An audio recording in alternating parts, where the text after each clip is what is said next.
Moses said to the Lord, "See, you have said to me, 'Bring up this people,' but you have not let me know whom you will send with me.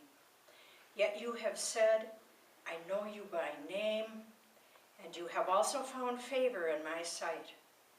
Now, if I have found favor in your sight, show me your ways, so that I may know you and find favor in your sight. Consider, too, that this nation is your people." He said, "My presence will go with you, and I will give you rest." And he said to him, "If your presence will not go, do not carry us up from here. For how shall it be known that I have found favor in your sight, I and your people, unless you go with us?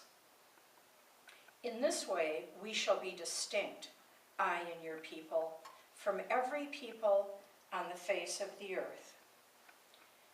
The Lord said to Moses, "I will do the very thing that you asked, for you have found favor in my sight, and I know you by name."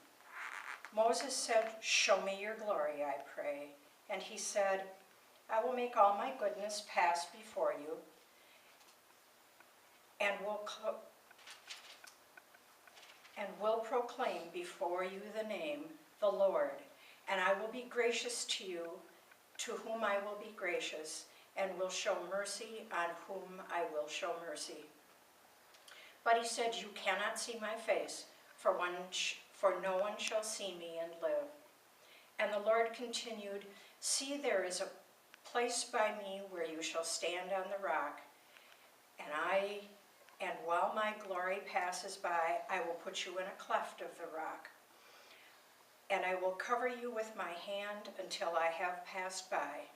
Then I will take away my hand, and you will see my back, but my face you shall not see."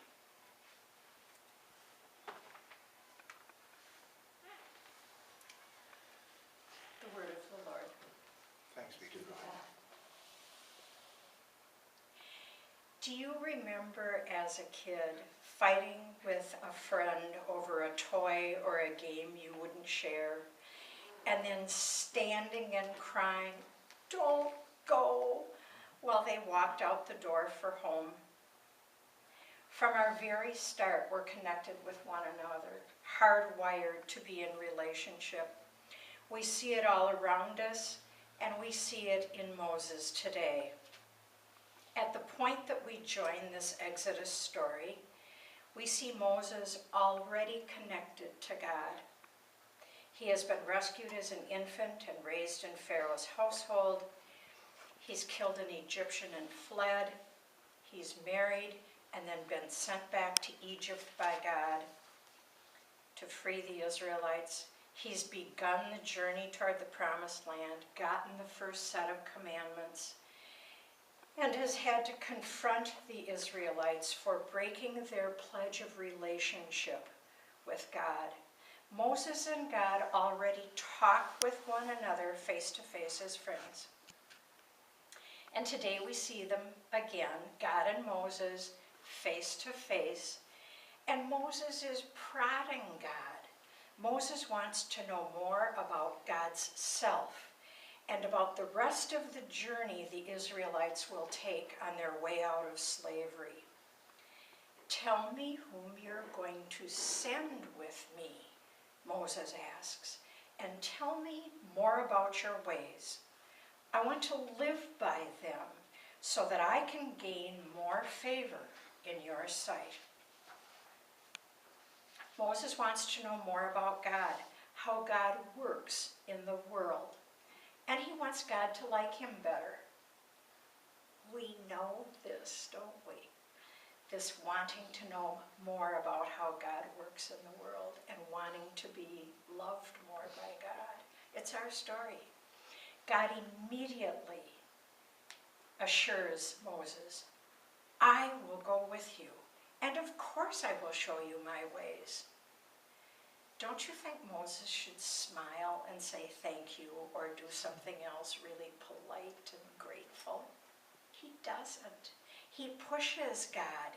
"You know, God," he says, "you had better be really sure about going with me, because if you're not, and we people really haven't found favor with you, others will know that, and we will be in real trouble if they do not believe we are distinct. Moses, God insists, I know you, I know your name, I know all about you. I will do as you have asked. I will go with you, and others will know you are my people. If you heard that from God, wouldn't that be enough for you? It wasn't for Moses. Let me see you fully, God, not just face to face as friends. I want to see your glory, your radiance, your majesty, your character, your identity. We draw a breath and shudder at such a request. And God says, oh yes, Moses, I want that too. I want you to know me. I will make all my goodness pass before you, and my graciousness and my mercy. And then God engineers this plan so that Moses can see as much of God as is humanly possible. God tucks Moses in the cleft of a rock, and with God's very hands protects Moses from full vision of God's face, while God walks before Moses, revealing as much of God's self as any human can comprehend.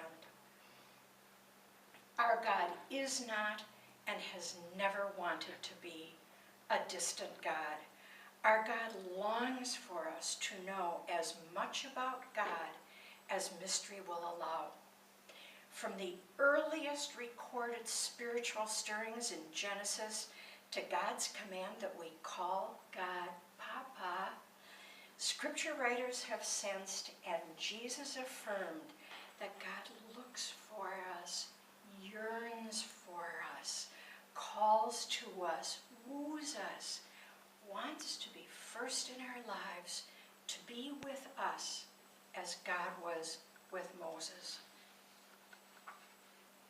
People today long to know God at a time in human history when many of our friends, our children, our nieces, our nephews, our grandchildren, or even us find that we can no longer believe things we were taught about God in church or Sunday school, or sang about God in our hymns.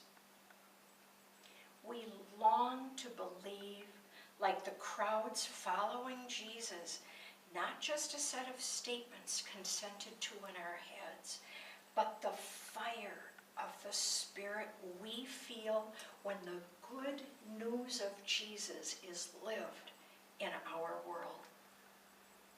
Not long ago, a study was done on mainline Protestant churches, moderate to liberal, that had come back to vitality after being at the brink of disaster from faltering membership, financial crisis, or a generalized spiritual decline.